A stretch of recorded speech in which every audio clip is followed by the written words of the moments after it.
Manny McFly here with No Fly, No Buy. Governor Dannel Malloy from Connecticut promises to ban persons who appear on terror watch lists from purchasing firearms. This was brought on by the recent terror attacks in San Bernardino, California, which killed 14 people. Governor Malloy believes that this executive order would make citizens safer. Let's dig into the logistics on how this would actually occur. A person in Connecticut that wishes to purchase a firearm would typically go through the background check that exists in this country called the NICS check, or the National Instant Criminal Background Check System. A person would fill out a federal form 4473 to purchase their firearm, and based on the results from the FBI's lists, they would get the green light or the red light on purchasing a firearm. This is the system that exists in this country and across all 50 states. What he wants to do is he wants to get access to the FBI system and for his state only to be able to cross-reference with the terror watch list. From there, if your name appears on the list, you would be instantly red flagged and unable to purchase a firearm. Dannel Malloy has been going around in the news media talking about this with many news outlets. He believes that this will stop terror attacks. It will keep citizens safe from crazy persons or people that he believes aren't trustworthy. And he states that this is common sense and that if a person is thought of to be dangerous and not able to fly on an airplane, that they shouldn't be able to purchase a firearm. I'd like to add some commentary to this video. Dannel Malloy is a anti-gun extreme liberal who, if had his own way, would ban citizens from having access to firearms, period. He only wants the elite and high-ranking government officials to be able to be protected by firearms, while everyone else has to fend for themselves with their fists, rocks, and sticks. This executive order is ridiculous. It's not possible because it would require his state to gain access to the FBI's lists, which won't happen and shouldn't happen. The term terror list or terror watch list is a buzzword. What he really means is the no-fly list.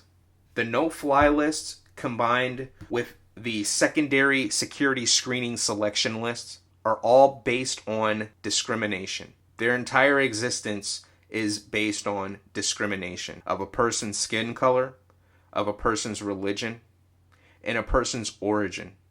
A lot of people are placed on this list for no reason at all.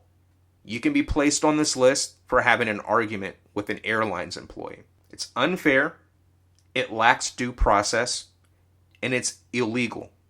And he wants to use this list to create a barrier between the classes. He wants to use this list to make it difficult for people to purchase firearms. People that might need those firearms to protect themselves because they live in terrible environments, such as project housing units, bad relationships. I can give you a ton of examples where this list could fail people, but you can find these stories in the news. There have been high-ranking government officials and celebrities who have appeared on these lists and had to use money and their influence to get off of them. Ted Kennedy was once on the list. Danny Glover appeared on the list. In my personal life, I've had co-workers whose children appeared on this list. The list doesn't make much sense. The list today is managed by the Senate Intelligence Committee, which is headed by Dianne Feinstein. Originally, this list was created in response to the 9/11 terror attacks. It was then overhauled in 2010 during the Obama administration. The names on the lists have doubled, maybe even tripled, since 2010. There is no due process, and the burden is on the person to prove why they shouldn't be on the list, which is terrible. How would a person who is low income, lives in a dangerous neighborhood, and is fighting to get out of poverty, supposed to be able to ensure their safety and their family's safety, when they appear on a no-fly list for no reason and are stuck with the burden, the financial burden, to get themselves removed from this list? Dannel Malloy, you are doing your citizens a disservice. You are doing this country a disservice by saying things like safety and common sense gun control. You know that your plan is to remove firearms from citizens' hands.